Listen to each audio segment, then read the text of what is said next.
communities. Alrighty.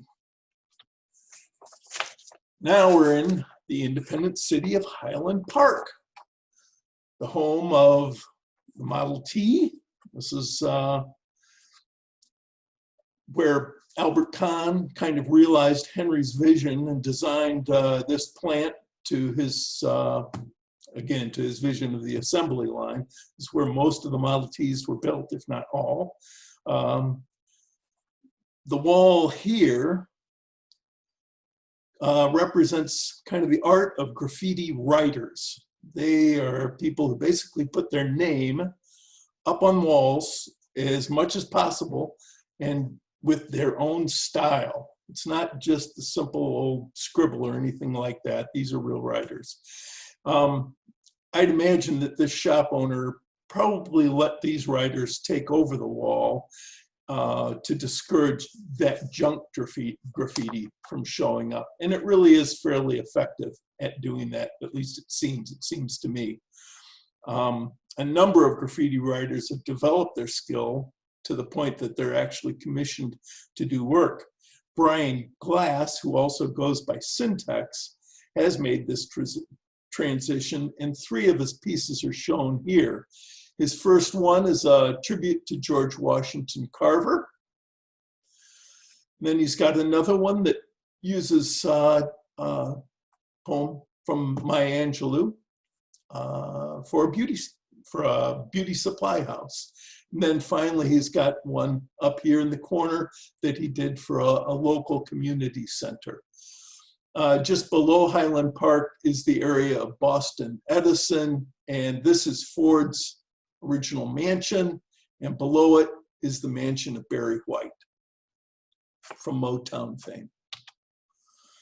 Alrighty, the city of Hamtramck, prides itself on its Polish heritage, but also on its acceptance and support of other diverse cultures. You'll find them, it's truly a world in 2 square miles. It also has a very active arts community. And every year in October, they hold a neighborhood arts festival. Of course, they also know how to have fun, and I make a point of making the annual Labor Day festival where they have canoe races.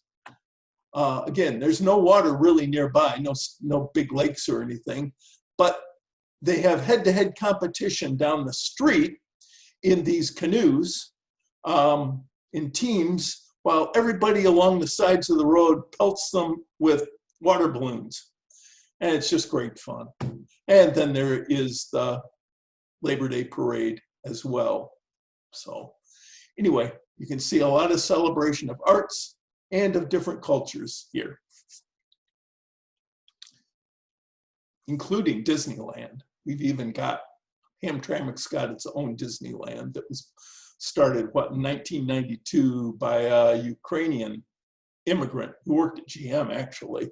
He didn't get started on it, though, until he retired and found out he had a lot of spare time on his hands. Okay, moving down into the North End area, which is just east of New Center, where the Fisher Building is. Well, this is just east of Woodward there and north of Grand. It's got its own arts area, farmers market, community parks with performance, little performance area, and wonderful art in all different corners. So great place to visit and go to. And also, it's got the best ice cream around. I make a point on a hot summer's day to ride up Oakland and go to Miss Virginia's ice cream parlor. Wonderful place. It gets me home. All righty, keep going south of Grand. We go into the Milwaukee Junction area. It's also kind of a hotbed for artists. The center of it should be the Baltimore Gallery, which is down here. That's run by Phil Simpson. You'll see a lot of his work as we go along. And also there's Tangent Gallery, which is a bit edgier. They have lots of performance art going on as well as gallery art. I talked about City Walls project. It's a program basically started by the city a few years ago, where they commissioned local street artists and muralists to paint the graffiti-prone walls, again, in the effort to discourage the more thoughtless and less artistic graffiti scribbles. And it's called City Walls. And the first one I think I ever connected with City Walls was this one. I happened to run into Eugenia Cortez as she was painting it. This is a portraits of a friend of hers and is called Transcendence 1, I think. This is also another City Walls mural done by Backpack.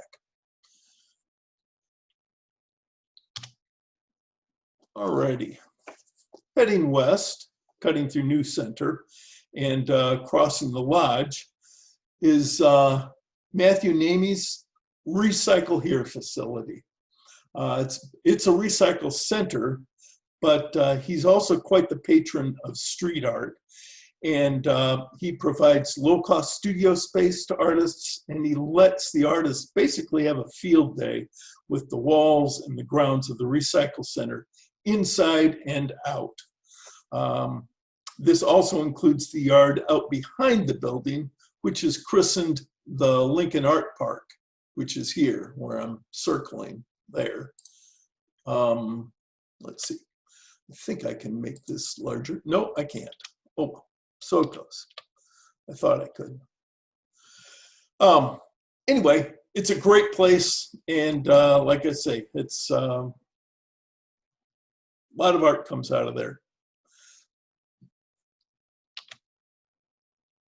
Though not strictly under Matt's ownership, the railroad viaduct bordering his land to the south seems also pretty much fair game without getting hassles from the law. More from these areas will be found in People and Places of Art, the category, if you want to see them. But you got some pretty big names like Eddie Cola that show up. Again, another piece by Syntax. This one is done by Fell 3,000 Feet. Various writers. Just a great place. You can spend hours there looking and looking. Crossing back over the lodge into Midtown, Wayne State, and the Cultural District, there are many things to see and do.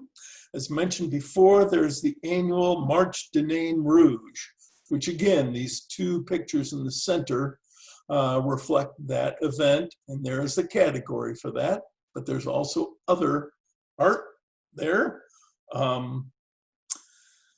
Midtown also boasts Jumbo's Bar, where you can get free haircuts on Tuesdays or Thursdays by the owner Cindy's daughter, Stephanie. The mural is done by David Hook, otherwise known as Meggs.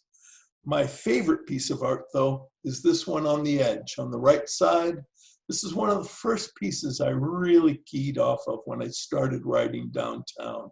I just loved it naturally. It's no longer there, but it was basically a stencil that was put on right on the door jamb of an unused shop area. But I love the expressions and the execution.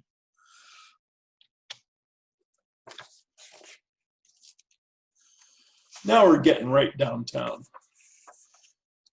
It's full of great art and architecture. As you can see, this one by Arise, which is called One Man Army. You have that, and you also have Roland Wirt's masterpiece, which is the Guardian Building. You'll see more pictures of that in the architecture area. Again, just a great city, lots of art, people and places of art. This is in the Belt, if you've heard of that. This is the Stott Building as seen from Capitol Park. Shepard Fairey in the lower right corner.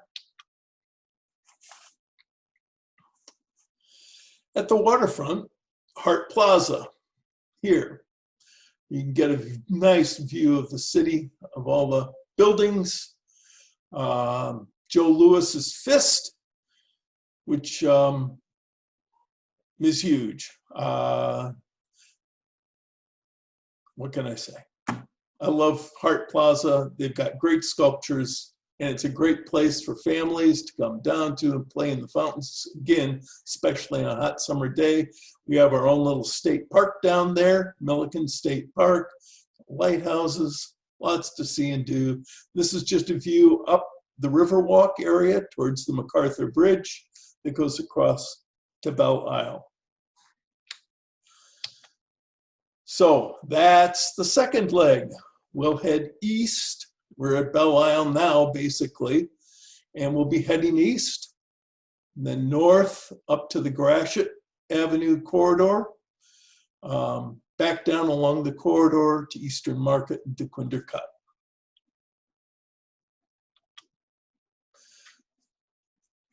Before we go into Belle Isle, Elmwood Cemetery is a great place also to find your favorite historic Detroit figures, such as Fred Sonic Smith from the MC5, who's buried there. Now we're in Belle Isle, though. Once again, a jewel of Detroit, thanks in part to hosting IndyCar racing and the weekend after Memorial Day normally if we didn't have COVID, but also thanks to the state for taking over operation and maintenance of the park. Yes, Friends of Belle Isle provide much needed volunteer labor and contributions to keep the island looking good. But without the other two, the race and the state, it was headed in the wrong direction. You can see a lot more of Belle Isle in the views category of Detroit that'll be coming up.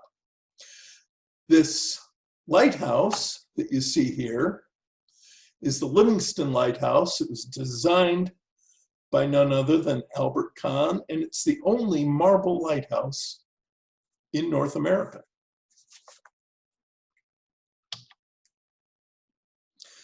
Back on the mainland, we ride through West Village, where Backpack Durden's just put up a nice mural, again for city walls, on a nice place to drop in and get coffee or pastry. It's Sister Pie. And Wheezy, Louise Jones, also has done a nice mural along Agnes, just east of Van Dyke, with her signature flowers.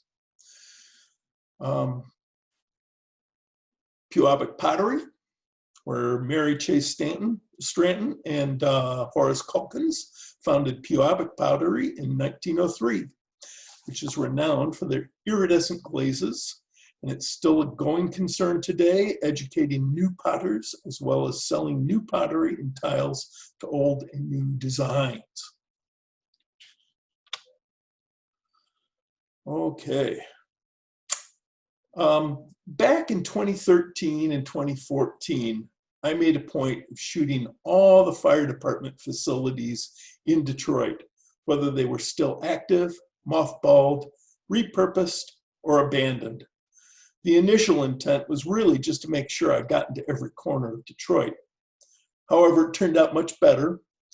I always had respect for firefighters, but after hitting the first few firehouses and getting invited in for tours, water or coffee, or even a bite to eat, I learned how much more these public servants deserve. Way more than they get, that's for sure. The guys in this picture in the middle there were dressed up to attend the funeral of a fellow firefighter's uncle, who he himself had been a firefighter. Yes, they were taking the truck to the funeral. Actually, both the engine and the ladder trucks ended up going. They're one big family, and many of the firefighters go back generations. So it's quite a family thing, and they do it for the love of the job. Thank goodness for them. This is actually a picture of Igenia and her mom, Dolores, putting up a piece for city walls in Chandler Park. And that's it, that's the finished piece that they did. Okay, heading back into town, we have to visit Tyree Gooden's Heidelberg project.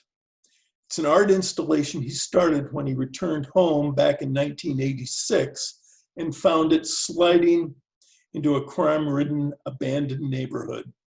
The project has turned that around and made it an internationally recognized destination. And in turn, Tyree has been recognized for his vision and talents. This is a picture of my mom.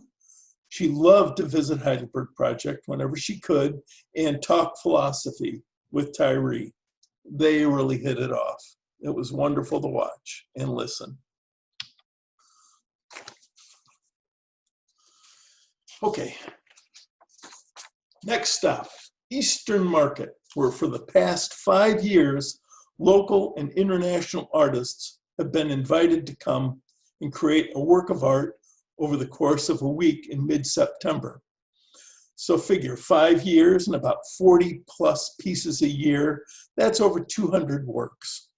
The event is called Murals in the Market and is organized by a dedicated crew from the Detroit-based world-class printing house called 1X Run. Their mission is to help street artists make a living with their art by making it available and accessible to the general public. Murals in the Market is part of this effort. It is part of the effort to get exposure for the artists and at the same time provide a wonderful public art exhibition. I could go on and on about Murals in the Market, but this is one category that I pick to follow up on. So you'll hear much more about this later, whether you like it or not. While we are here though, the first guy I met, the first artist I met the first year of Murals in the Market, Ron Zacharin. This was his first mural he had ever done as well. And just a great guy, again, a local. Alrighty, from Eastern Market, we jump down to the repurposed old railroad right-of-way that is now a nice greenway called the Dequindre Cut. This is a picture of it back before it was converted to a nice greenway like this. Okay, it basically connects the market area to the Riverwalk. So it's a couple of miles long, and people make use of it rollerblading, walking, running, riding bikes, whatever. Before becoming a greenway, its walls and bridge abutments were a haven for graffiti artists. Some of the work still stands, but there is also new art that's been put up, this time with permission. This big piece down here was done by Freddie Diaz, and it's a tribute to two of those early writers that have since died. The one on the left went by the name Teed, and the one on the right, Loaf. And both of them helped Freddie basically become the graffiti artist he is. And he's just very thankful to them for the time they gave him in getting started. And many other young artists get started. Alrighty. Getting off the cut at Lafayette, we start the third leg of the tour. So we just went down the cut and we're getting off on Lafayette. We're gonna cut through town, through Corktown, which is right in this area, which is named for the large Irish immigrant population that settled there, escaping the potato famine of the 1840s. And then we'll take Grand River here, through the Grand River Creative Corridor, and then again, head back down to Southwest Detroit, Mexican Town, cross the Rouge River into River Rouge, and then back up Jefferson through Delray, and through Mexican Town again till we hit Michigan.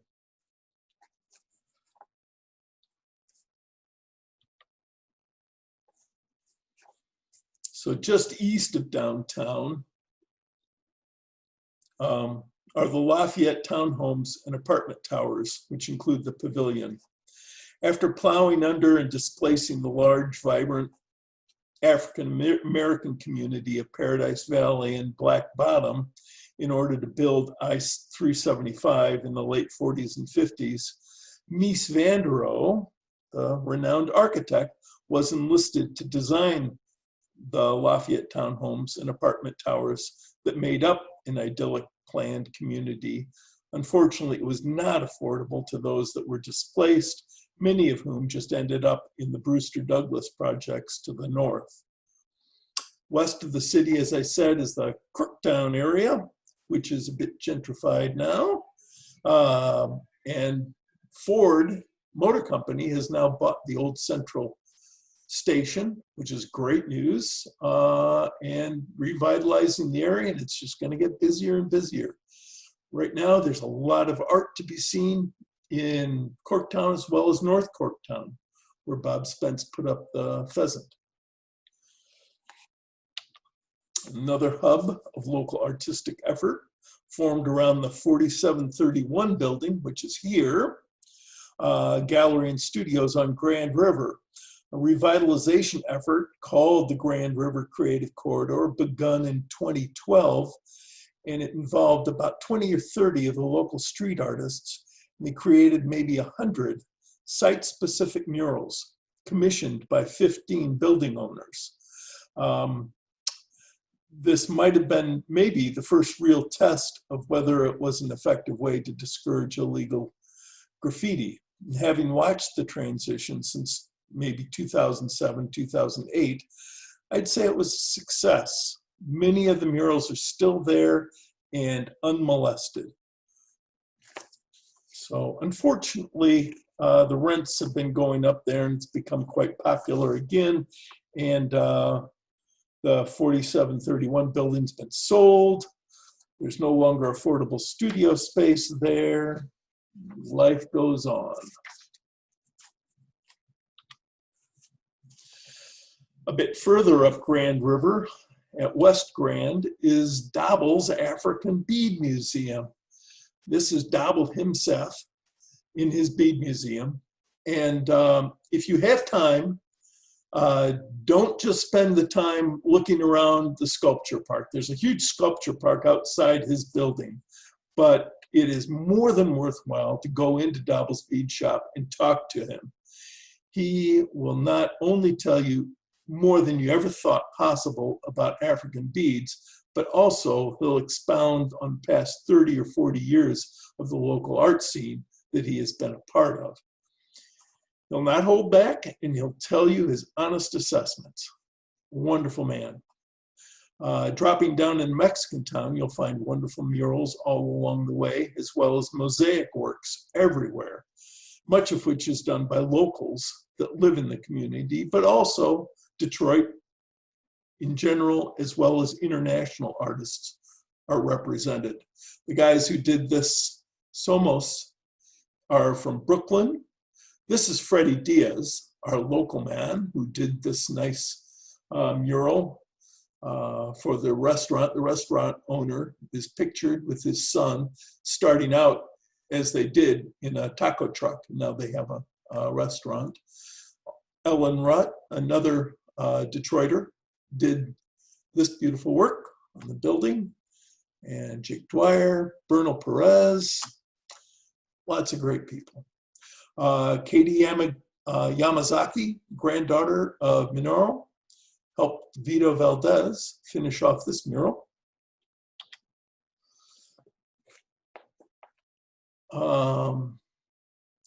Springwells and the railroad viaduct on Springwells is especially well decorated, as you can see, again, with works from all over. Arlen and again, Freddie, Fell, all sorts of people. This is another Bernal Perez here, the dancers. Marca 27, Victor Cunez is from Mexico, as well as Sainer, also from Mexico, have come up and done murals.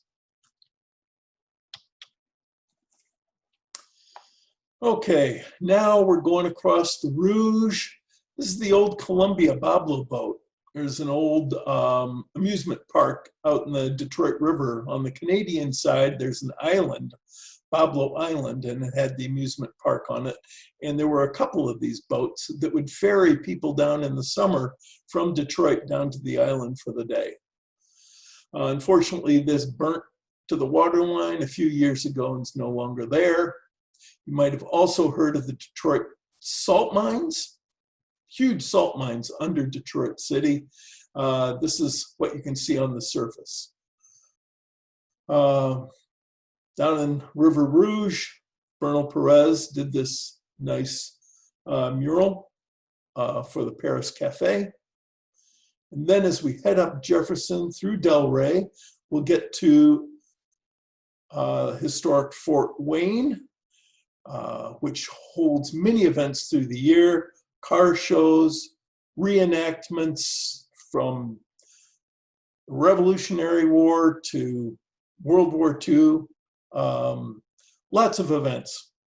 They have a Fireman's Day here, great stuff.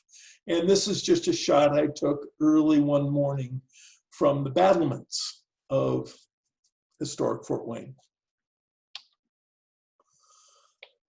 Okay, cutting back up through Mexican Town, we'll see more sculptures and city walls art, as well as just street art.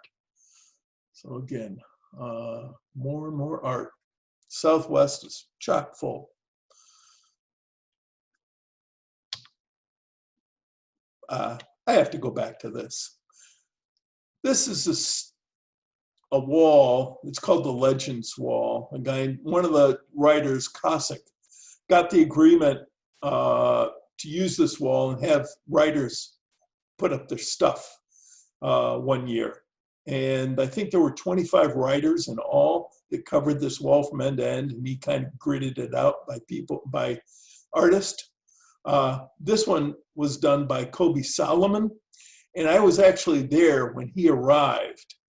He came up on his bicycle with a roller extension over his shoulder with a bucket full of paint. And he ripped this thing off in maybe a few hours, 2 or 3 hours, because I went and came back and he was already gone. Just amazing work, just out of his head. Some of the artists, they'll actually sketch it out in their book and everything like that. He did this thing off the top of his head. It was beautiful. You can see his name written in it, Rift, R-I-F-T. That's Scott in the foreground on his funny bike. Okay. Fourth and final leg. We, again, head west, clipping through Dearborn, then heading north and northwest through Old Redford, and then back east, home. Okay, so the first thing we hit in Detroit is the Ford Drive-In, right? It was, let's see, the Drive-In, it boasts 5 screens. It's been there for 70 years. They show all double features, and it's a place you can go to see a movie during the pandemic. Then heading further west to the Rouge Park is a sculpture Growing Together by Larry Halbert. Beautiful sculpture, any time of year. And then as we head north up to the Grand River corridor, we see some local skaters working on the along the sidewalk there, but also Quicken Loans did a similar thing to City Walls, where they sponsor local artists to freshen up the outside of small businesses in Detroit. And this is the Garden Bug, and Wheezy, who does the floral paintings, did this one. This is by Ajania again for Jetta World.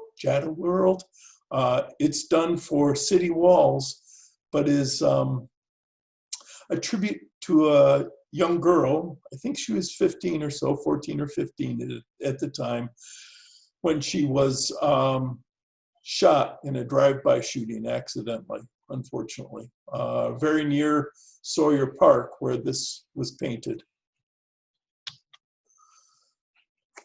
Now we're in Old Redford, which is the home to Blightbusters, the Redford Theater, which shows old films and hosts other fun events through the year, as well as the Artist Village, which is spearheaded by the inspirational force of Chas Miller.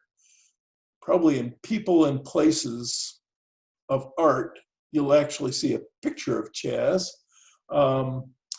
In early August, they actually close off a block of Lasher just north of Grand River for a big community arts fest. So that's something to think about or look at doing, is going to that art fest on the Saturday in early August.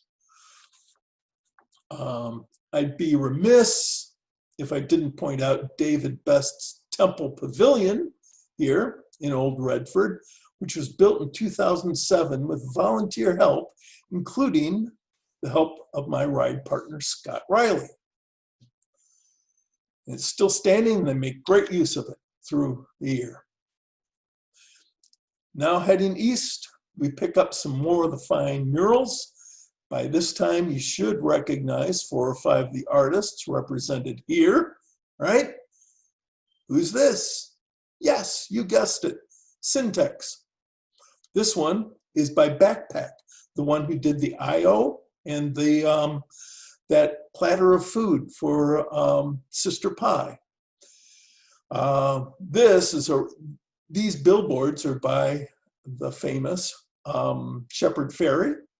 He did actually, I think, 8 different designs for various billboards around the city, all talking about freedom of speech, social equity, all sorts of social activist good stuff.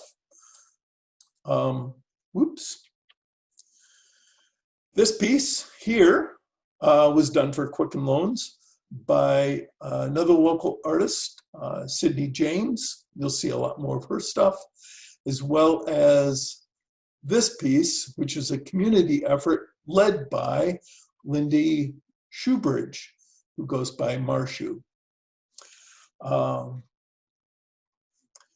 And if you're hungry and in the area of Wyoming and Curtis, you can't beat getting a Boogaloo sandwich from Chef Greg's Soul in the Wall Takeout. This place is endorsed by famous Mumford alum, songwriter, best known for Earth, Wind, and Fire September, and artist in her own right, Ali Willis. So just down the street is Mumford. So this is her neighborhood, and this is Chef Greg's. Great place. Good place to get food. And that ends the first segment of our show. How are we doing on time? Came in 3 minutes shy. Not bad. All righty. So I will now put up Pick a Category.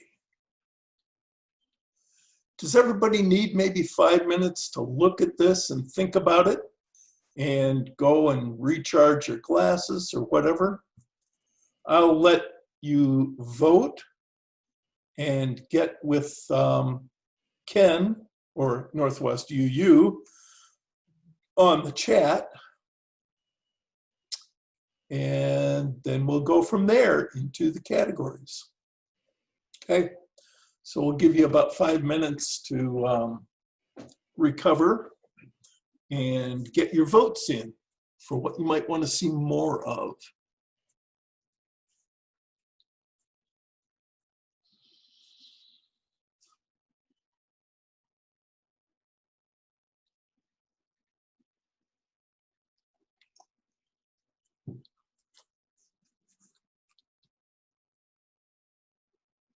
Okay, I'm starting to see some things come in. Uh-oh. All righty. And I've got two so far. Oh, got more now.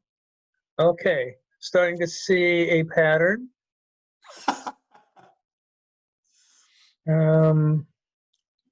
Let's see, am I seeing everything? Yes. All right.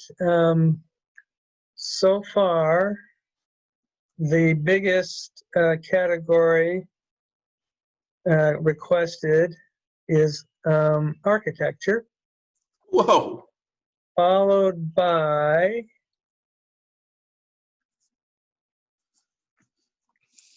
people,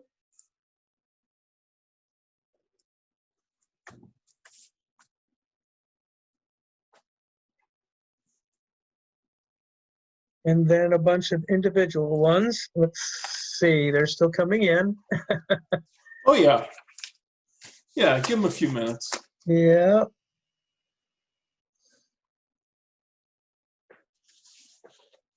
Well, there was one question earlier on that was, I said we'd get to it probably at halftime, but the question was, what was the distance that you took on the route? What was the length? On that miles? route? What I is the have no miles? clue. It was probably about 80 miles, 70 miles. miles. Okay. Because there's a lot of noodling around. I just kind of, the route that I showed, the red lines don't show all the turns and tweaks I did.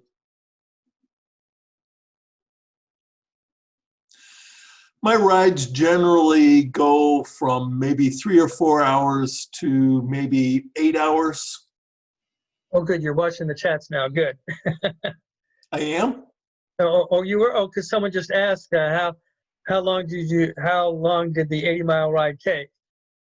Oh, that would have been one of the longer ones. That would have been around, I figure I average about 10 miles an hour with stops and all that.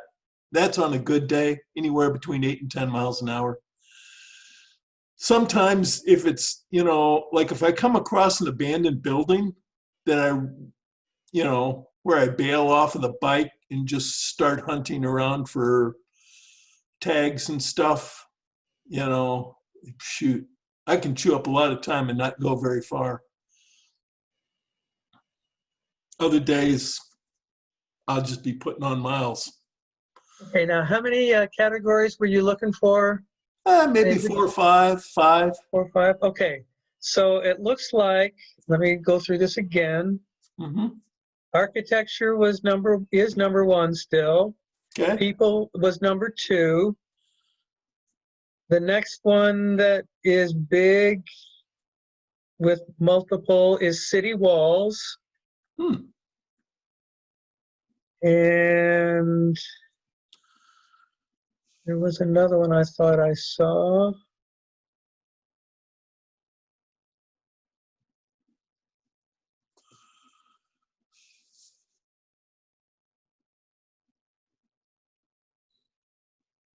Let's see which gets the commissioned art was the next one that had more than one. So that gets us to 4. And then there, that was that. Then I'm gonna do murals. Say what? I have to do that. Well, that one you warned us on, so that gets us to our 5. So. Yep. Okay. Did you get that down? Gosh, yes, I did. Architecture, Okay. people, city walls, commissioned art, and murals. Yep, that's the way it jumps out right here. Yep. I am so surprised nobody picked a March de Nain Rouge or Not from Detroit or Sets. I thought that would spark some curiosity. Well, you got to trust people, David. I know, I do. Hey, yeah, this is good. Okay, we can get rolling then. See if this thing works. Made these things actionable, and we'll just see if it actually works. Oh, look at that. Amazing. Is that the first one? Okay. Let me get my cheat sheet out on architecture. Well, that's easy because it's the top one. Okay, architecture. I talked to you about Wirt Rowland's masterpiece, which is the Guardian building. This is it from the outside. The previous picture you saw was taken from the outside at night and showing the inside of the ceiling of the lobby. So that's how that fits together. At the other end, through the lobby and through the bank, is this beautiful mural, whatever it is, painting of Michigan, and showing, if you really saw it, you'd see all our natural resources and that sort of thing identified. So if you've never been in the Guardian building, it's a place to go. If I take someone one place to one building in Detroit, this is it, okay? The other building on the left is the Masonic Temple. So another big edifice, and where they end up at the end of the Nain Rouge every year. Okay, this one.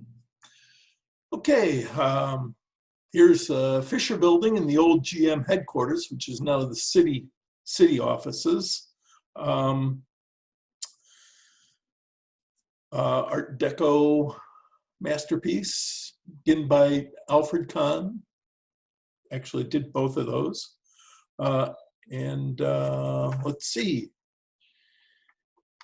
Oh. This building is the GM corporate headquarters and is also the tallest building in Michigan. So there. Let's see. This is the old Kaiser building where, I mean, they made Jeeps there, but they also made refrigerators. It's the Kelvinator offices, and then they had plants in the background. And the Ford Rouge plant. This is kind of their office building out front. Okay. The Anchor Bar, famous old bar. I have never been in that bar, but I'm told that the tile work and is just amazing. The flooring and all that. The guy who actually built it and owned it was a mason by profession, and he was really showing off his skills when he built that. Even the side of the building, if you looked at the side there, the brickwork and tile work on the side of the building, which was actually at one time hidden by another building, was just beautiful. It was a knockout. This is the GAR building, Grand Army of the Republic, designed by Julian Hess, again, for the Grand Old Army. Let's see. 8th Precinct, 8th Police Precinct, designed by Louis Camper, 1901. Now it's lofts, so you can live there if you want to, if you probably have enough money. Let's see, what else? Oh, isn't this great? This is the Police Academy for Detroit, but it used to be a middle school. It was originally designed as a middle school, but then it was closed and it's been taken over by the police department for their police academy. Here is building designed by Mural, Yamasaki, and then the Rosa Parks Transit Center. It's beautiful. It's beautiful at night because they're all lit up and nicely, and it's a great view. Cass Tech. Unfortunately, the old building was run down and it ended up catching fire. Anyway, this one was built not too long ago, but well designed, and the old building, it would boast a lot of names that you might remember in the music world. Kenny Burrell went there, Ron Carter, Alice Coltrane, Preston Tucker from Tucker Cars went to Cass Tech. John DeLorean went there. And more lately, Jack White graduated from Cass Tech. Let's see, the marching band actually that comes out of Cass Tech is also excellent. They actually got invited and played at Barack Obama's 2013 inauguration, which was great. Okay, moving on to architectural embellishments. I just like all these old things. This is on the old National Theater. This one up here, St. Andrew's Hall. It's at the top of that, as you would guess, with the thistles. And the shield of the city of Detroit. I love this, the Salvation Army. Blood and fire. And the hammer and nail icon used to be at the top of a building on Woodward. I had to throw that in there just to, because Scott would have given me a hard time if I hadn't, since I always make a point of pointing it out, or used to when it was there. This, as you can imagine, was on the side of a large old bakery building. Okay, moving on to homes. This is the Turkle home, designed by Frank Lloyd Wright. It's in Palmer Woods residential area. There's a bunch of tiny homes that are going up lately for affordable housing. And then there are some new Quonset hut homes that are going on in the Grand River Corridor area, just up from where the Creative Corridor was in that area. And that's maybe not quite so affordable housing, but it's definitely unique. We've actually had, Scott and I got kind of a tour through one of the buildings there the other day. And then the geodesic domes that are down in Southwest Detroit. Love those things. Then houses that are, this is along Canfield in Midtown. And this is a unique house that was actually moved there, but it's in Indian Village. Okay, firehouses. Again, since I spent a year, almost 2 years on my rides, hitting all the different fire departments and getting tours and seeing everything. I had to include this sheet to show some of the architecture. There were three main architects from, say, in the early 1900s through 1920, 1931. This is E60. There are no, that's as many as they made. There are no more than, at one time, there were 60 active firehouses. It's still active, but a number of other ones have gone out, but you won't see anything bigger than E60. And this was in Northeast Detroit. Miles. This is just a fun one, the Linwood Substation. They tried to kind of match the architecture of the neighborhood around the area, so it was kind of hidden from sight, right? Power station. Houses of music and movies and sport. This is the old Kronk, where Emanuel Stewart trained Tommy Hearns, as well as a number of other world-class boxers. Houses of music. Raven Lounge is the place to go for blues. This is an interior shot at one of their events.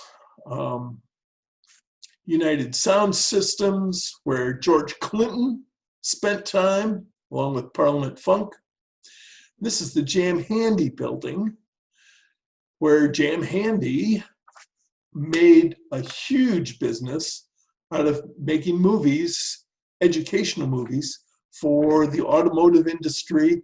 But he really got to start, I guess, in World War II, making movies to show, again, educational, for making armaments for the war, that sort of thing. So let's see, more music. the famous Bluebird Inn. I think Scott's actually even been there. Again, huge names came through this place, including Miles Davis. For part of one year, Miles Davis was part of the house band there. And then the Easttown Theater, which again was hosted many rock concerts in its time, from just lots of rock concerts. What can I say? Same with the Grandy Ballroom down here up on Grand River. MC5 is there. In fact, there's a tribute to the MC5 painted. This corner is this corner later on. And then Hitsville, USA, where Motown started. And they have great tours. It's a great museum to go to. Okay, that covers architecture. And let's see if this actually does its job. Next one would be people. Okay. Where the heck is people? Oh, there it is. People. All righty. This is just shots of people. What can I say? Ice cream vendor in Southwest Detroit. I don't know. I've seen him every summer. You'll see him plying the streets in Southwest Detroit. This couple actually came all the way from Wisconsin to catch stripers in the Detroit River. And they were pulling them out by the bucket load. And they were putting them on ice, and they'd be heading back the next day to Wisconsin, where I guess their daughter is a chef and fixes these things all different ways, and they just love them. So anyway, they were having a great time. They said they'd traveled other places and gotten skunked, but here they hit it just at the right time, and they were pulling them in hand over fist. Mini bikes are a big thing in Detroit. Great. More bikes, lots of bikes. Crews out, just cruising in their bikes, sound systems going, family out with multiple trailers on the back of his bike, walking the dog, kinging, just having a good time. Everybody's smiling. That's what biking does for you. All righty. Some other folks. Liz,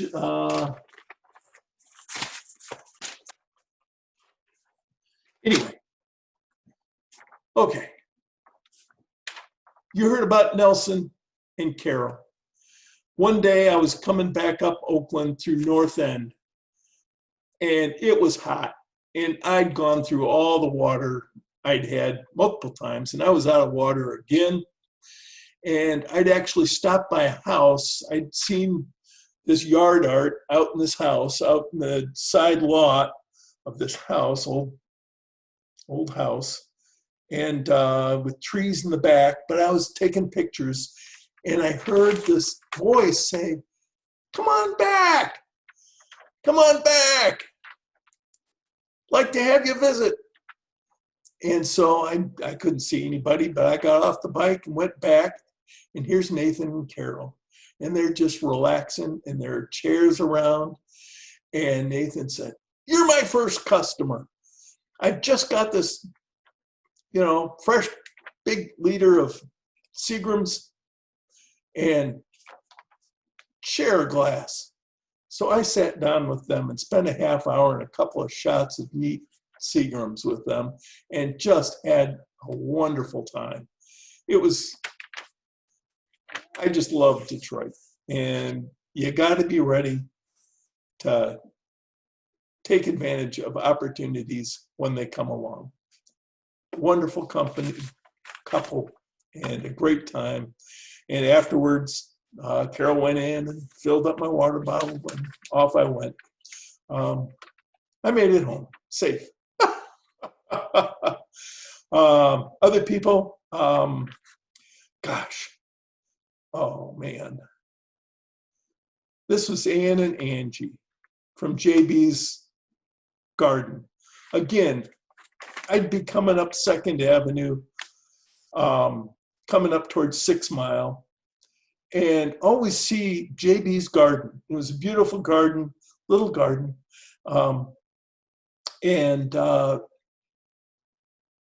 One time in September, I happened to go by, and Ann's out there, and she waves me in. And from their garden, they've made all these meals. And she invited me in along with neighbors, and we had, oh man, it was a great little feast that was out of the blue. Got to meet some wonderful people, find out all about the politics of Highland Park. I got, actually, I've been there twice to their meal, their harvest meal. Once Scott was with me, and we both got to partake. Great thing though. Okay, Eastern Market. Lots goes on there. It's not just a food market or a farmer's market or anything. They've got, in the spring, all the flowers. They've got, I don't know if this is mushrooms or what the heck it is, but lots of everything. Cass Tech comes out with their band. All the local high schools come out. They'll be playing. There'll be groups, bicycle clubs that'll congregate there, start there. A lot of street musicians playing. And in the fall, that's where you go to see the Lions play on their big screen.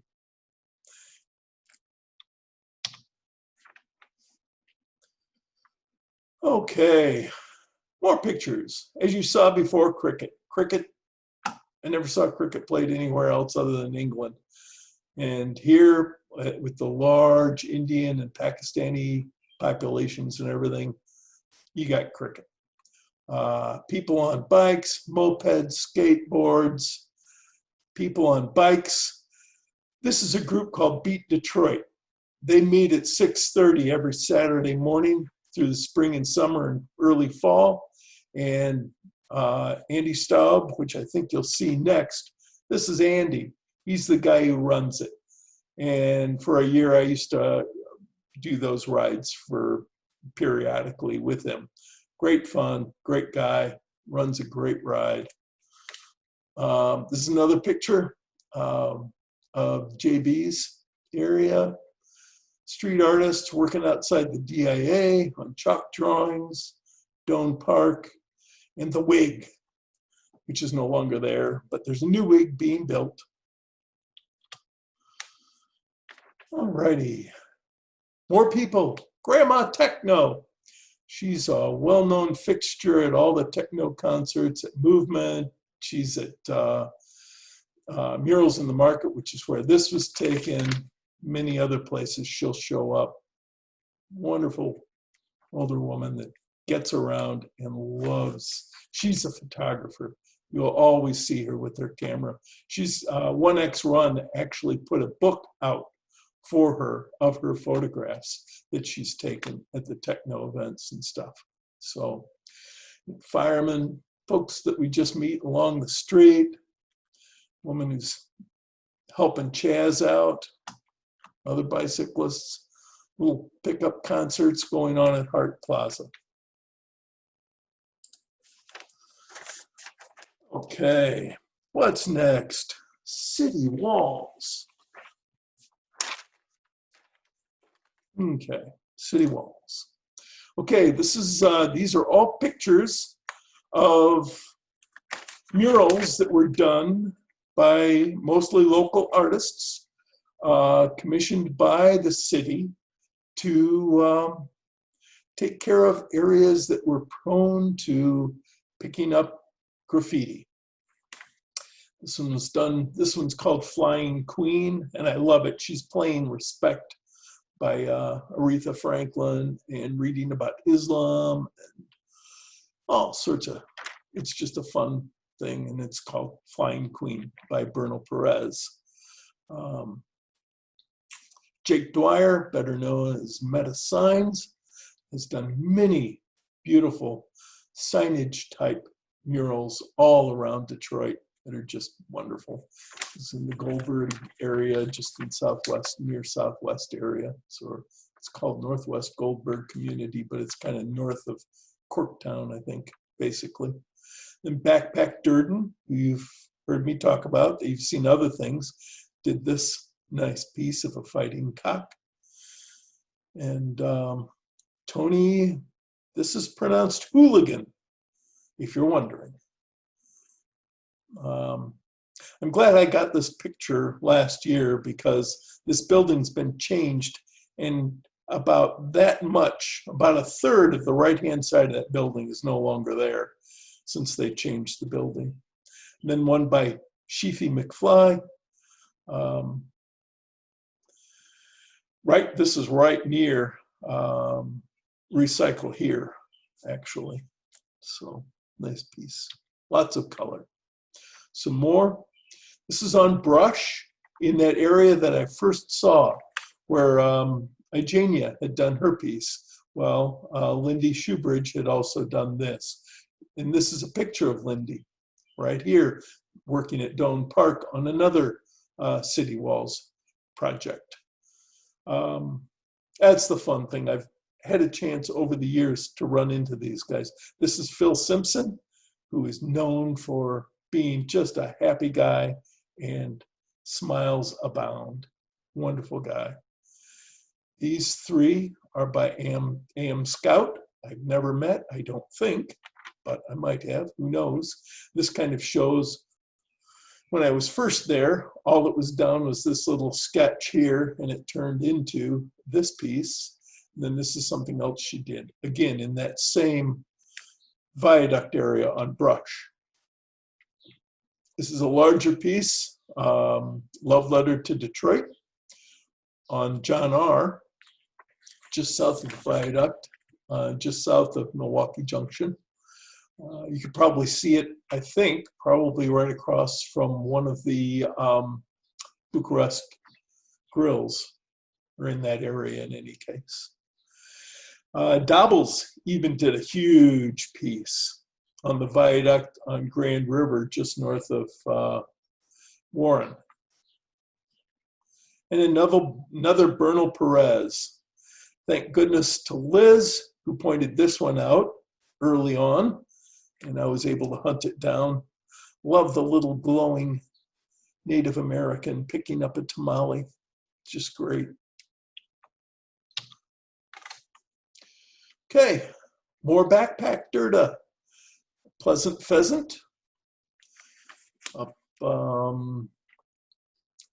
gosh, what was this? This was on Joe Campo, north of 94, north of the Davison. You'll see that. And Wheezy did one, daisy chain. You'll see that from I-75, just before you hit I-94, if you're coming from the north. You'll see the daisy chain. This is another end of that wall, that viaduct wall, off of Springwells in southwest Detroit. And this is at the viaduct right near the Central Station, Garisto, which is essentially Child. And it's by LaDanya.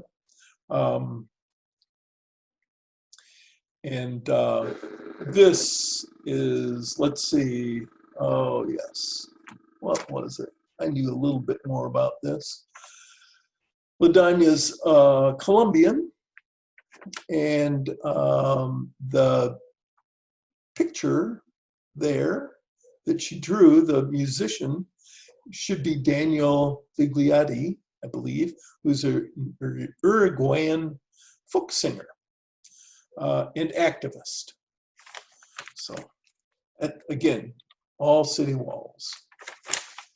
You'll see more of, maybe, at least in, I think, commissioned art, more of Ndivisi's Okoye's pieces, Caught Up in the Rapture of Love.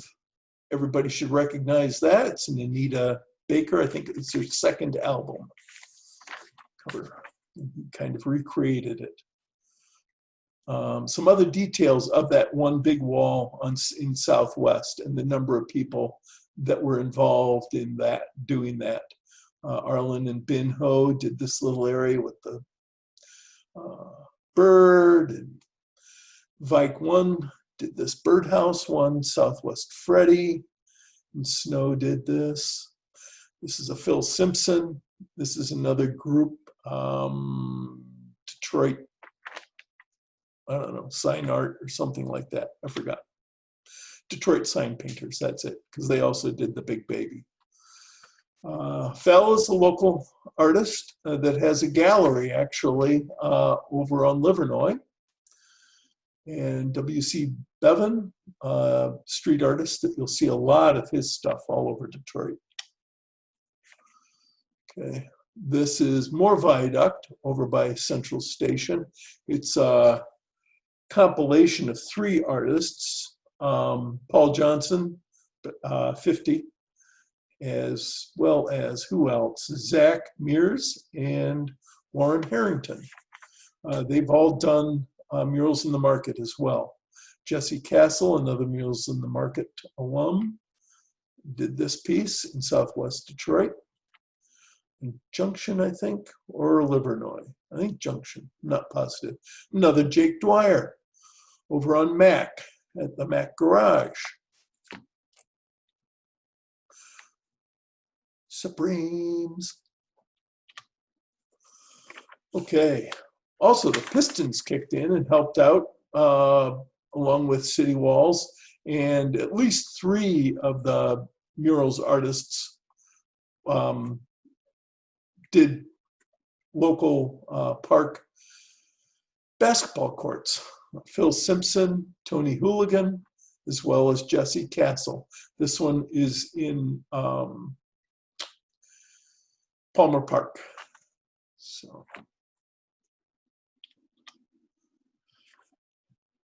And let's see. Oh, I love this piece. It keeps getting nailed though. This is one, for whatever reason, keeps picking up graffiti. You can see this area that's brighter than the area around it, and somebody keeps tagging it there just maliciously, and they keep fixing it, but I don't know how long that's going to last. We'll see. It's Spirit of the Springs. More Phil Simpson, and a nice tribute to Motown, again, with Marvin, Supremes, Stevie Wonder, and Aretha, the Queen, with her Queen. This is a self-portrait by Igenia, also in that brush viaduct. She actually did it from a photograph by Brianne White. And finally, we come to 2 big ones.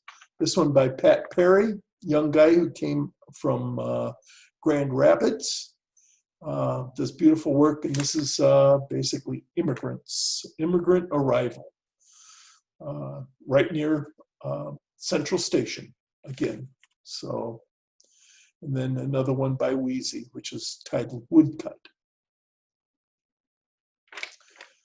Alrighty.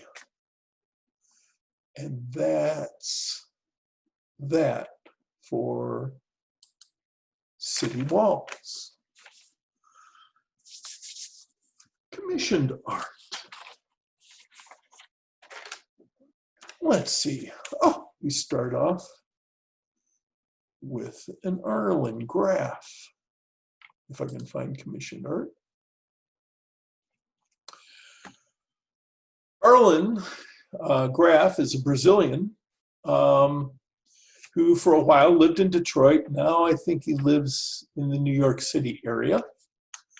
Another prolific local artist, Nicole McDonald, did this beautiful picture.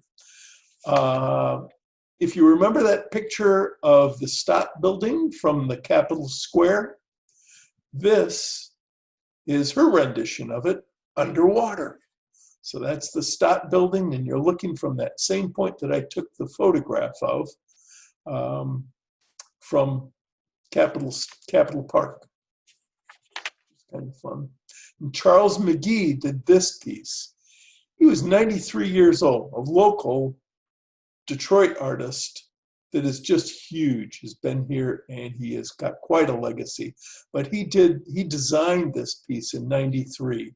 He had helpers, as you can imagine, put it up on the wall, but still, he's active. Okay, more Nicole McDonald. Great tribute to a local educator. And let's see, this is a Hubert Massey tile work that's in Harmony Park that is a tribute to Paradise Valley, which was essentially the entertainment and business area, but an entertainment area right next to Black Bottom. That was basically taken out when they did their revitalization effort in the 40s and 50s. Kelly Golden, who's a sign painter herself, and Mike Burdick did this nice mural right at Pewabic Pottery, and that's what that is about. Mary Stanton there. Here's another Nicole McDonald, she's done. And what was this guy's name? I forget now. It'll come up later. But another local painter that did this tribute to all these musicians on Burt's Warehouse, a great jazz venue. Nivek Monet, however you pronounce it. That's who did this. He did the other part, and then this is a part further on. Again, tribute to jazz musicians. Syntax, another Detroit musician, Danny Brown. Basically, you know what I mean, is what I'm saying rather, is his latest album, and Syntax just put this up last year. It's off of, is the back of a restaurant on Michigan Avenue, and then a tribute to MC5, Wayne Kramer.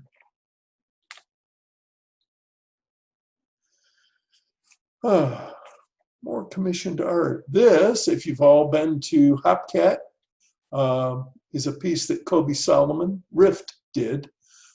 He does these great mythical beasts, and I just love looking at the piece and looking at the details in it. A Wheezy on the side of the Trumbull Porter Hotel. And Fell 3000 did the wall around the other side on Hopcat. This nice piece. I love Fell's work, and he's a wonderful guy. He's another artist that will drop what he's doing and talk to you. It's great. And Devisi Okoye did this piece. It's on a building on Mac, very nearby, just down from where Mac Garage is. Chris Turner, you'll see his stuff where he does these sort of double images, and they're just good. They're great. And another Syntax from Southwest on the backside of a cannabis shop. Elton Monroe has done a lot of work in Southwest Detroit, as well as other places. But this is a great mural that he did.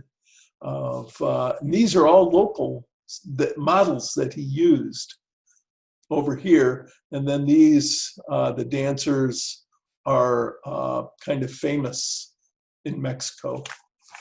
Elton came from, I forgot what part of Mexico, central Mexico. This is another one that Monroy did, Elton Monroy, called Apple Picker. And again, he uses local folks in the crowd to make up the crowd, and then famous Mexican cultural hero for the apple picker himself. This is on Junction, on the back of the State Farm building, on Vernor and Junction, if you're wondering where it is.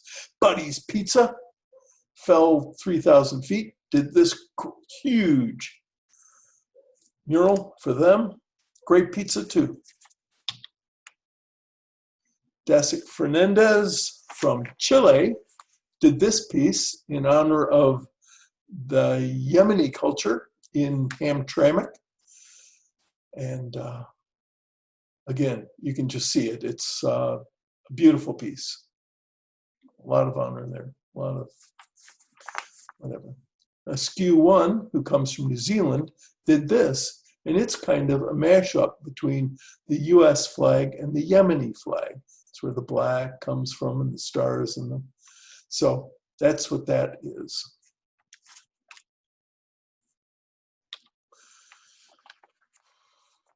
Across from the Dasik Fernandez is this great mural. Soccer's a big thing in Detroit, but in Hamtramck, there's quite a league going on there, Detroit Football Club, and they've actually just added a women's team.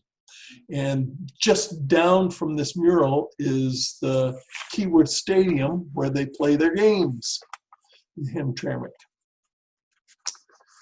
I think Syntax did this honoring Hamtramck, I believe. And if not Syntax, then it was, now I'm going. I don't know if it was Rift or Syntax, and I should know. Another Dasik Fernandez, Son of Corn. I think everybody who's gone down Vernor has seen this one time or another. It's been published many times.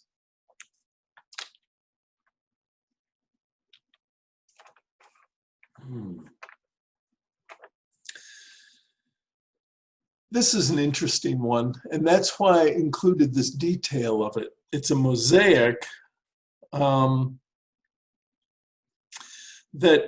the Women Inspired Neighborhood Network put together. And 1,389 different pieces of tile, all done by different people. Children, moms, dads, doctors, CEOs, librarians, you name it. All these people contributed their little tile, and then it was all put together into this piece that was titled Expecting. And the whole intent of that network is to make sure that every child born in Detroit reaches its first birthday. So we've already seen this piece by Fell. This piece here is at the music, Detroit, anyway, at one of the big theaters where they have a lot of live performances. Anyway, a guy named Richard Wilson from London did this piece. He did another piece that you saw earlier by Stevie Wonder that he did for free, and then he was commissioned to do this on the side, the other side of the building, which is actually the inside of the music hall. Okay, moving on. Hubert Massey, you heard him before. Well, he did a huge fresco, which hangs in Cobo Hall now, and it's titled Crossroads of Innovation. It's 30 feet by 30 feet. Hard to get the scale here, but as you can see, it's got a lot of meaning in it. It's, you know, the three women represent diversity, but being three, it also gives a shout out to the Supremes. And then you have the spirit of Detroit here, holding the globe that's having a light shown on it, being held by a robot arm with Detroit below. So, and the gears, so you got all the industry, and you've got folks reaching out across divides. You've got the Lodge Freeway here down in its culvert, basically, in the suburbs. You've got the Native American woman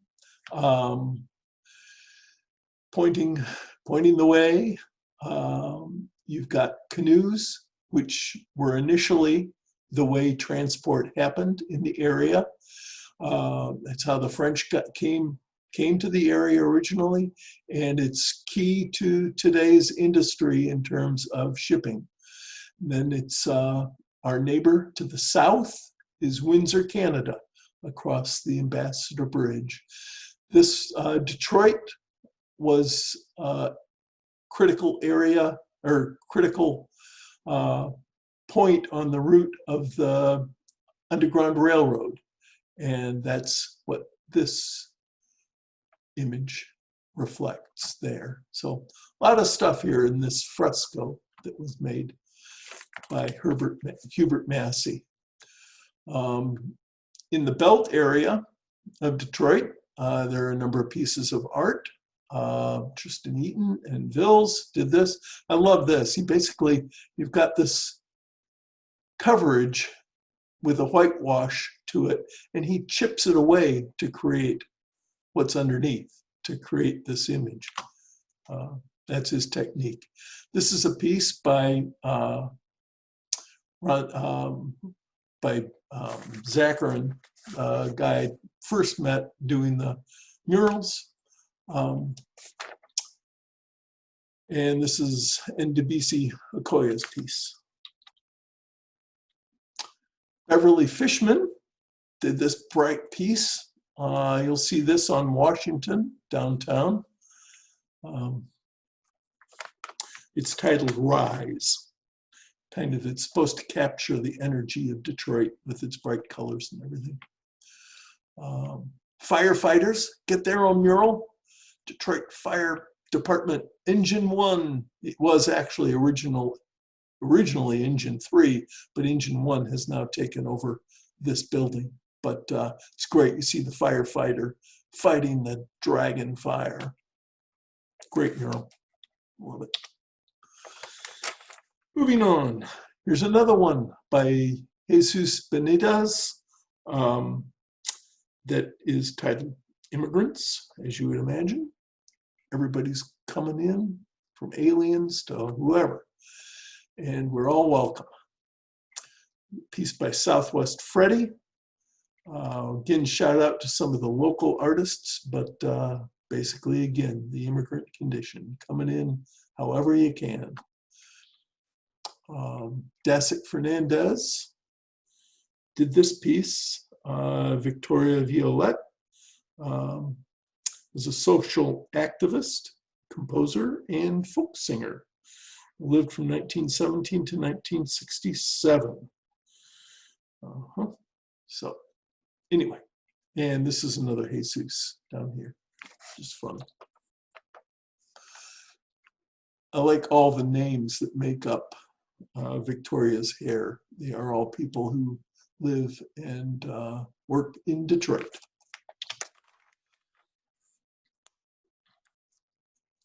This one here is in Southwest Detroit, but it's by a Londoner, Louis Massey, who likes to show kind of the interdependence of nature. And I just like his images. They're great. So I don't know if that's the end of this or not. Nope. We continue on. All righty. Marshu did this piece here. I'm not sure who did this. It looks the technique looks so familiar. I wish I knew who it was. And if anybody on the phone knows and can tell me later, I would really appreciate knowing who did that. This piece was done after Shepard did his piece just nearby. It's by a twin brothers from Spain, German heritage, that go by Howen knows them or something like that. Any case, they use very few colors, but quite an intricate little drawing, interesting to study. And this is by another local, Shades, honoring Corktown, Detroit. This is by some folks from Italy. And this was commissioned by the Italian consulate. It's titled Astro Samantha, and it's a tribute to the Italian astronaut and Air Force pilot and engineer, Samantha Cristoforetti. She actually spent 200 days in space, which I think is a record for at least Western Europe astronauts. And she also made the first espresso in space. So there's that.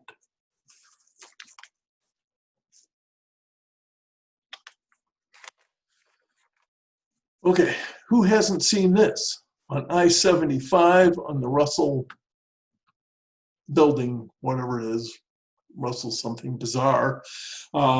This was commissioned by the owner of the building, Kobe Solomon, but you'll see it really wasn't fully completely finished. I mean, this is huge, right? But the story has it that the builder actually stiffed Kobe on paying for it, and so he never completed it. But it's a standout mural in any case, that if anybody who's driven down I-75 has seen it, I am sure, or they should have.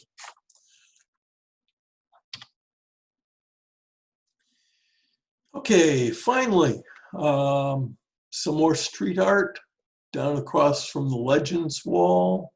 Got this, you know, I guess it makes sense. Ford Mustang with Ford's new building in the old right-of-way for the trains. This piece, Nelson, he is also Chilean, does a lot of work with Dasik Fernandez, but definitely a different style, as you can see. And then Syntex did this nice big mural on the side of M&M's old studios. They're off of Grand. So, alrighty, I think that's it for commissioned art.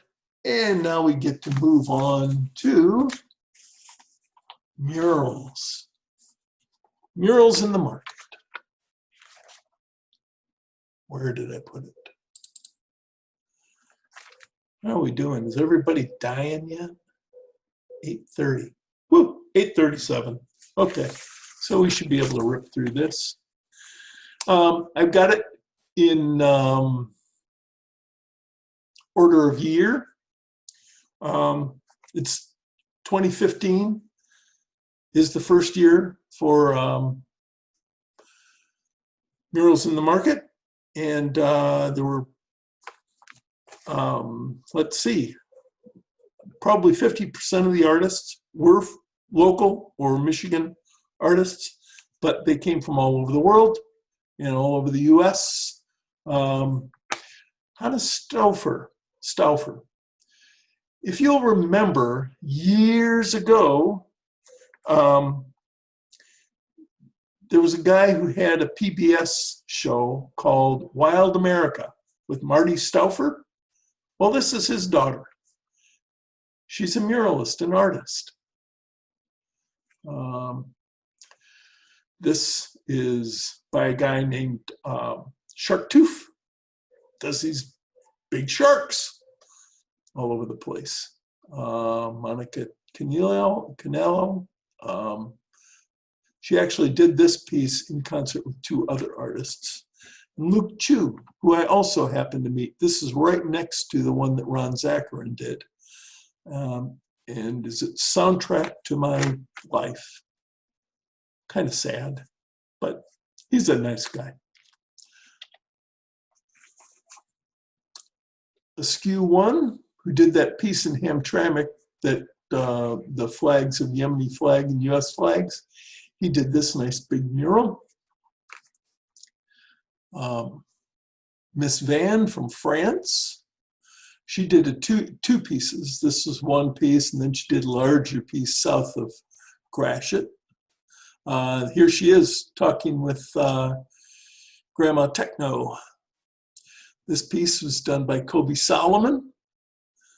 It's a much larger piece, but I love this part in particular, kind of the queen bee here, sitting and taking care of business.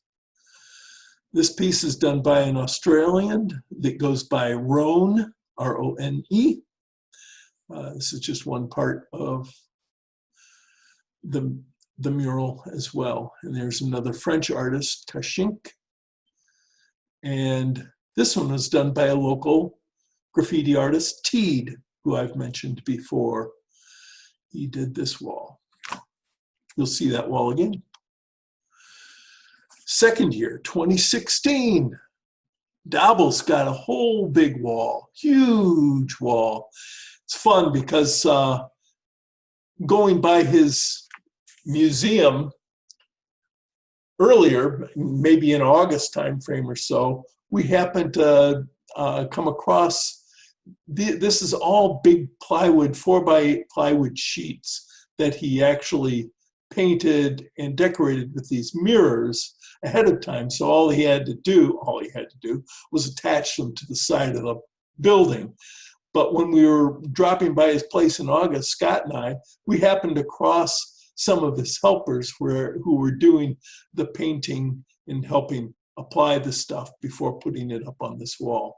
It took all week just to get the stuff up on the wall in any case. But it's fun because if you listen to him talk, all these images have a meaning. They all come from African folklore, basically, like this bird and how it's holding the egg of life just tight enough so it doesn't fall, but not so tight that she breaks it, and the snake down here showing the turns and curves that go through life. And this whole panel has a lot of meaning for women and the importance of women in African society. This one down below here, this lower huge mural again, was done by Pat Perry, and is a dig at the Dakota Access Pipeline, which was, a lot of protests at the time about that program. And that was his dig against it, that going on, that pipeline going through. So quite an undertaking. I happened to cross this when his mom and dad were actually there visiting, and he was up on a cherry picker painting. And so I got a chance to talk to them some, and they were so proud of him, as they ought to have been. Okay, Ellen Rutt did a nice mural. That actually is in Greektown. So it's, even though it's murals in the market, occasionally some of the artists get walls that are outside the market area per se. This is a big fabric piece done by a couple of Detroit women. And then a big piece by Freddie Diaz, again, and this really is a shout out to using different street artists and graffiti artists techniques and images throughout. So kind of a tribute to them.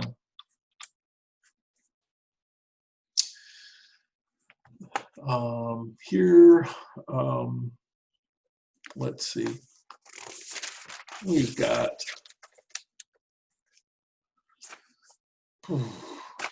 lots of big ones. Oh, Human, who did this. She's from Oakland, California.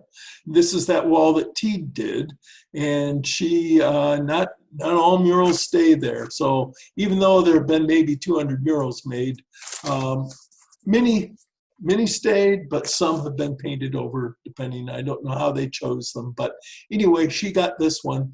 And she actually painted this during Murals in the Market, which also happened to be her honeymoon.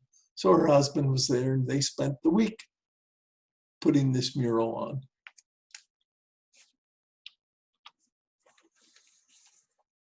Okay.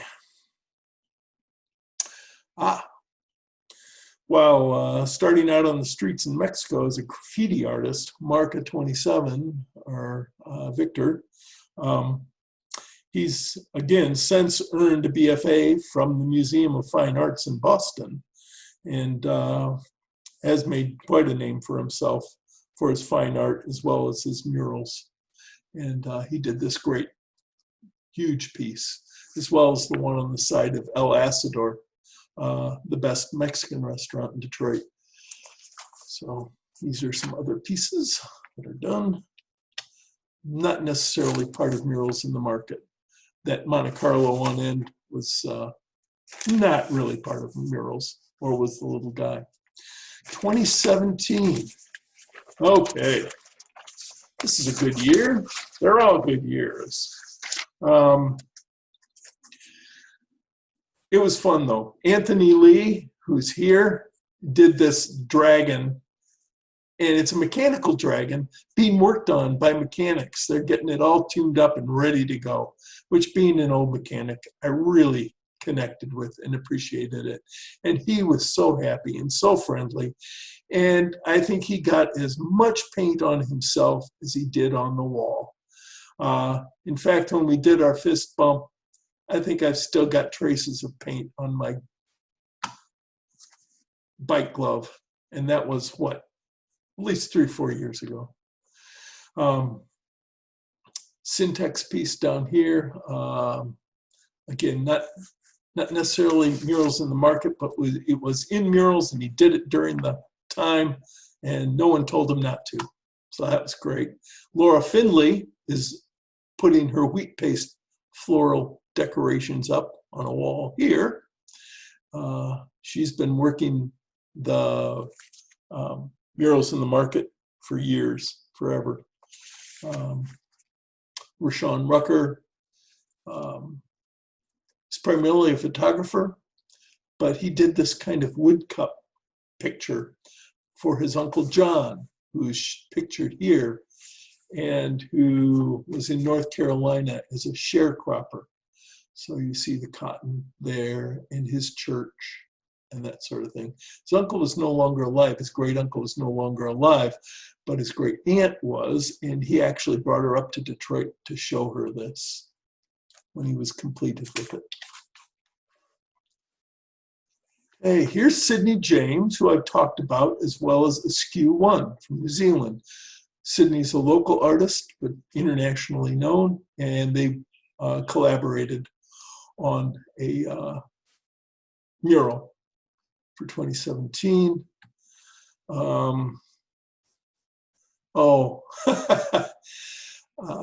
Camilo Pardo. He's a designer at Ford, but he also does fine art and does murals.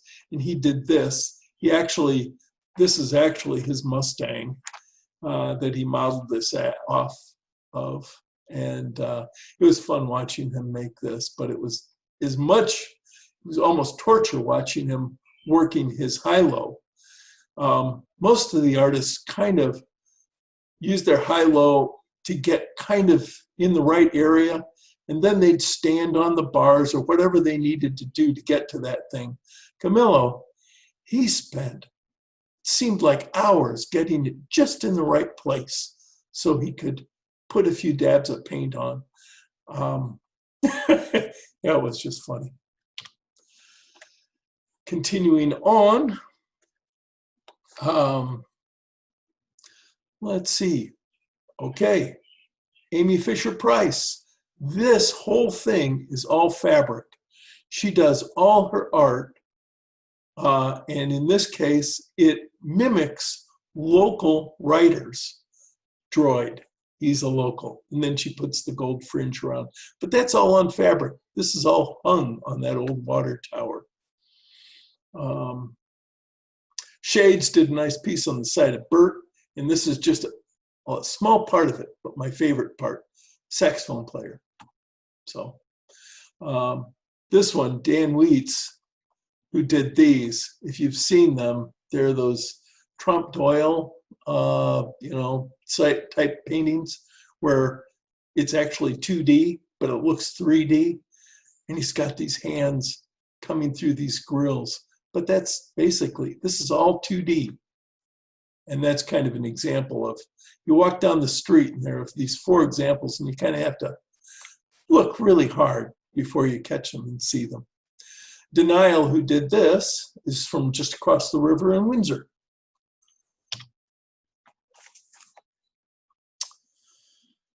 Okay. Ooh. Case McLean, German guy, does beautiful, like photorealistic murals. And what I really like about this, probably the detail I like the most, it's kind of fun seeing the face in the mirror and everything like that, but is the tag hanging down is a clenched fist. And I just thought I'd say that. I like it. David Hook, Megs, did this piece. And Arlen, who you've seen other pieces of, did this piece.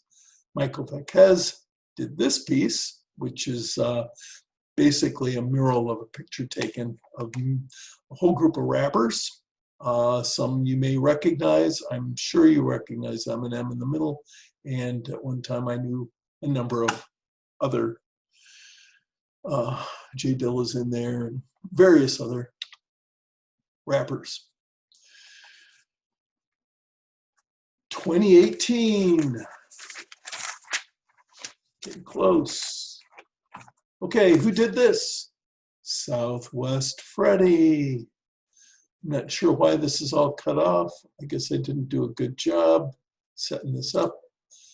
There, let's go back 1 notch and escape. Oops, dang. Shouldn't have done that. I just won't try to outguess that one. Get back to where we were.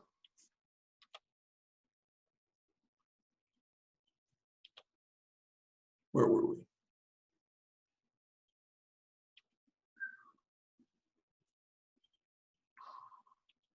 Okay, close enough.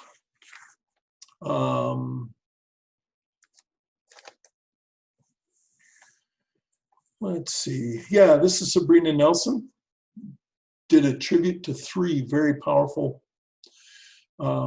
advocates from Detroit, Grace Lee Boggs and Charity Hicks, both who have died, but have both impacted a lot of things. Charity, much work on the environment and water rights and the ability to get water for the citizens, clean water. Jessica Care Moore is a poet, local poet, and she also has a publishing company. So there you go with that.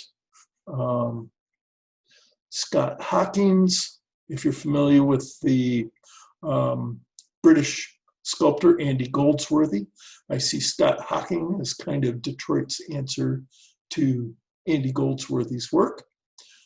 This is more N. Debussy, Okoye, and another local, Marla Broughton. This is a Chaz Miller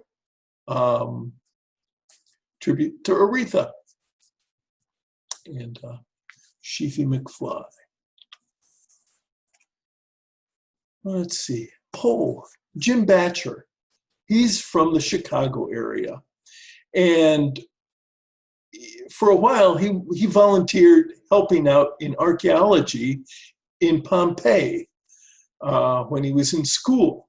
And while he was there, and unearthing things, he realized the more or less permanence of the mosaics that were done in Pompeii, and that once they cleared away the, what was all the ash and all the whatever from the volcano, the murals almost looked brand new. So he started doing his art in tiles. And so he went around town and he basically filled potholes with concrete and then tiled in his art. You can see that this is a bouquet. And then he did one of Aretha. I think he had about maybe 8 or 10 that he did all around the murals area. And it was great. It was fun. This is another one by Richard Wilson, the guy who did Stevie Wonder mural, as well as the mural of the inside of the music house in Detroit. Ever is from Brazil, and he put this kind of collage together from things he saw around in the marketplace, and then he just sort of painted a collage based upon what he saw. Big year, mid-year elections, and all sorts of things like Prop 3 were coming up, which I was working on this year, and doing leaflets in the Eastern Market area. Ann Lewis did this in that effort. Everyone should be voting. Leon Kerr from the Netherlands did this great piece with the water tower and then the faucet raining gold. And there's Leon meeting a big fan of his. It turns out this guy had been all over the world following Leon and where he had been doing his work and knew them all. And it was great to see them meet up. Ryan Doyle, another local artist, did this wall. Okay, Ben Hall. Some of you might have eaten at the Russell Deli down on Russell Street in the Eastern Market area. Ben Hall was the owner of that. Unfortunately, with rents raised and everything like that, it has gone out of business. And but it's freed him up to do more of his artwork, which he did. This is 2019, yes. So there we are. And there's Ben hard at work putting it together using old fire hoses that he got from the city of Cincinnati. And it's just a neat piece. You'll see it down in Eastern Market on the Roundhouse. Others, it was great this year. For 2019, I actually got to work the 2 weeks of the week before and the week of murals in the market. So being retired really makes it much easier to meet all the artists and watch them as they do their work. Ashley was great, met her family as well. This is her piece. I love it. It's just so much energy and it's great. Nick working on his. And this is Ryan Doyle sculpture, which he did. You met him last year. Okay, Backpack Durden, who I've talked about, was artist for last year's Murals in the Market. And this is the piece she did, kind of dark, but wonderfully executed. And you see, they get up on the railings. They use the heck out of these things. They are so comfortable with them. And this is Jake Dwyer's piece that he did, basically taking tons of guns, the gangster song, and making a mural out of it, kind of commenting on the situation.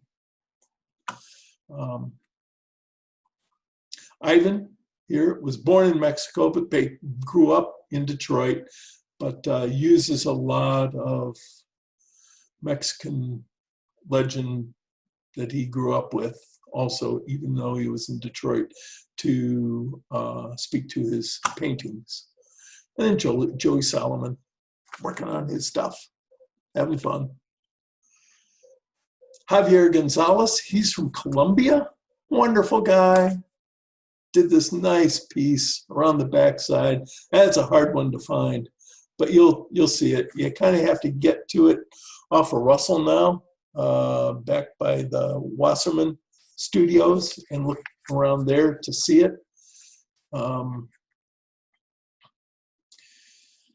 Let's see, Craig Haja, he's down here, one of the hard-working volunteers, not volunteers, he's a hard-working paid worker for the Murals in the Market. Been doing it all the years it's been going. There's Denial, who does those big pieces that aim at commercialism. Ed Ehrman, another worker, hard worker and artist. He got a wall this year.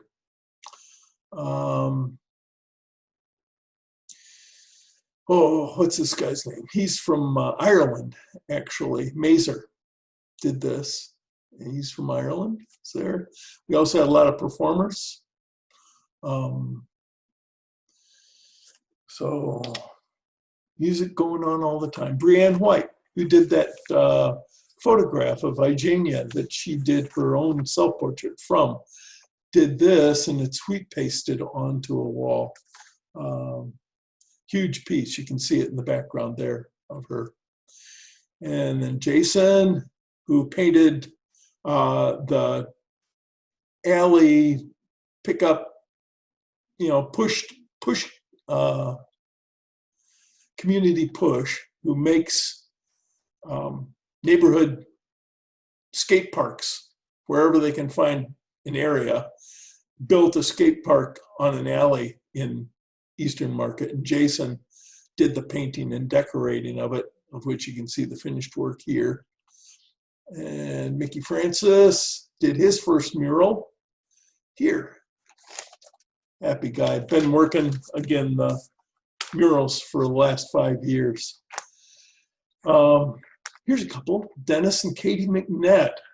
They work out of New York, and he builds these wonderful, what he calls puppets, but they're like 10 foot tall, and they roll around, and they have arms that one person on each arm, and then one person to push the cart. And he had 3 of these huge things. And then he had a bunch of other costumes that people would get into, and we'd have these processions. We had 2 processions through the week.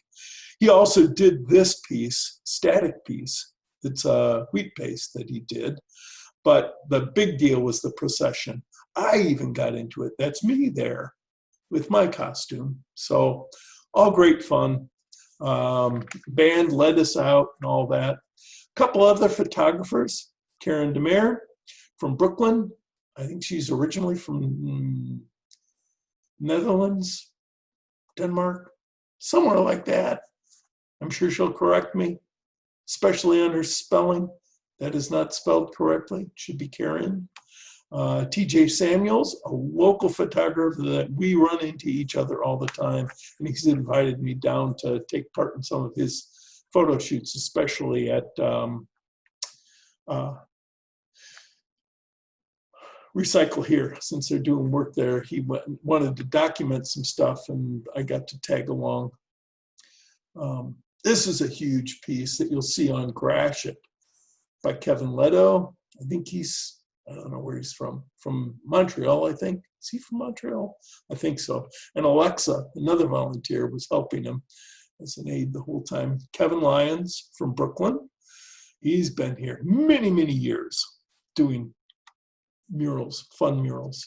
At the end of the day, they also have panel discussions with Rula, one of the key instigators of 1X Run and Murals and Market.